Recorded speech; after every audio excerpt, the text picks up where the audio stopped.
ఎండలు మండిపోతున్నాయి. దీంతో యాదగిరిగుట్టకు వెళ్లే భక్తులకు చుక్కలు కనిపిస్తున్నాయి. ముఖ్యంగా పాత మెట్ల మార్గంలో వెళ్లే భక్తులు ఇబ్బందులు పడుతున్నారు. దీంతో మెట్ల మార్గంలో నీడ కల్పించాలని కోరుతున్నారు భక్తులు. యాదగిరిగుట్ట లక్ష్మీ నరసింహస్వామి దర్శనానికి వచ్చే భక్తులు మెట్ల మార్గం ద్వారా ఆలయానికి చేరుకోలేకపోతున్నారు. ఉదయం 9 గంటల తర్వాత మెట్లు బాగా వేడెక్కుతున్నాయి. భక్తులు చెప్పులు లేకుండా వస్తారు కనుక కాళ్లు కాలిపోతున్నాయి. అంతేకాదు మెట్ల మార్గంలో భక్తులకు నీడ కల్పించే ఏర్పాట్లు కూడా లేవు. దీంతో వృద్ధులు, చిన్న పిల్లలతో వచ్చేవాళ్లు మెట్ల మార్గంలో ఆలయానికి చేరుకునే ఆలోచన విరమించుకుంటున్నారు. కాలినడకన కొండపైకి వస్తామని మొక్కుకున్న వాళ్లు కూడా ప్రస్తుతానికి మొక్కును వాయిదా వేసుకుంటున్నారు.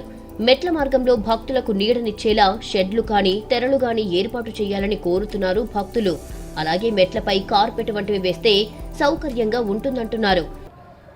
యాదాద్రి కొండపైకి ఇంత ముందుకు ఒక 2-3 మార్గాల ద్వారా మెట్ల మార్గం ఉండేది. అయితే దేవాలయ పునర్నిర్మాణంలో భాగంగా కేవలం దక్షిణంలో మాత్రమే మెట్లను ఏర్పాటు చేయడం జరిగింది. ఇప్పుడు కొండ కింద ఉన్నటువంటి కళ్యాణకట్ట కానీ, అన్నదాన సత్రం కానీ, బస్ స్టాప్ కానీ, కొండపైన పుష్కరిణి కానీ మొత్తం ఉత్తర ప్రాంతంలో ఉన్నాయి. అయితే కొండ కింద నుంచి కొండపై వరకు అక్కడ ఉత్తర మార్గంలో మెట్లు ఏర్పాటు చేయడం ద్వారా భక్తులకు ఎంతో సౌకర్యవంతంగా ఉంటుంది. అక్కడ బస్సు వచ్చేదాకా వెయిట్ చేయకుండా వాళ్ళు నచ్చినట్టుగా కొండపైకి వెళ్ళడం కూడా జరుగుతుంది. దీని ద్వారా భక్తునికి సౌకర్యవంతంగా ఉండడం కాకుండా అక్కడ మొక్కులకు దానికి కూడా అనుకూలంగా ఉంటుందని చెప్పేసి ఈ సందర్భంగా తెలియజేస్తున్నాం. కావున దేవస్థానం అధికారులు దీని మీద దృష్టి సారించి అక్కడ ఖచ్చితంగా మెట్ల మార్గం ఏర్పాటు చేయాలి.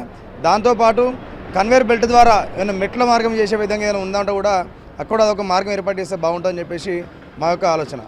ఆర్టీసీ బస్సులతో పాటు సొంత వాహనాల్లో వచ్చేవాళ్లు ఉత్తరం వైపు చేరుకుంటున్నారు. ఉత్తర భాగంలో బస్టాండ్, కళ్యాణకట్ట, అన్నదాన సత్రం, ఇతర సౌకర్యాలు ఉన్నాయి. కానీ కొండపైకి చేరుకోవడానికి అటువైపు మెట్ల మార్గం లేదు. అందువల్ల ఉత్తరం వైపు నుంచి కొండపైకి చేరుకునేలా మెట్లను నిర్మిస్తే సౌకర్యవంతంగా ఉంటుందంటున్నారు భక్తులు. మొత్తానికి వేసవి ఎండల్ని దృష్టిలో ఉంచుకుని యాదగిరిగుట్టలో సౌకర్యాలు కల్పించాలని కోరుతున్నారు భక్తులు.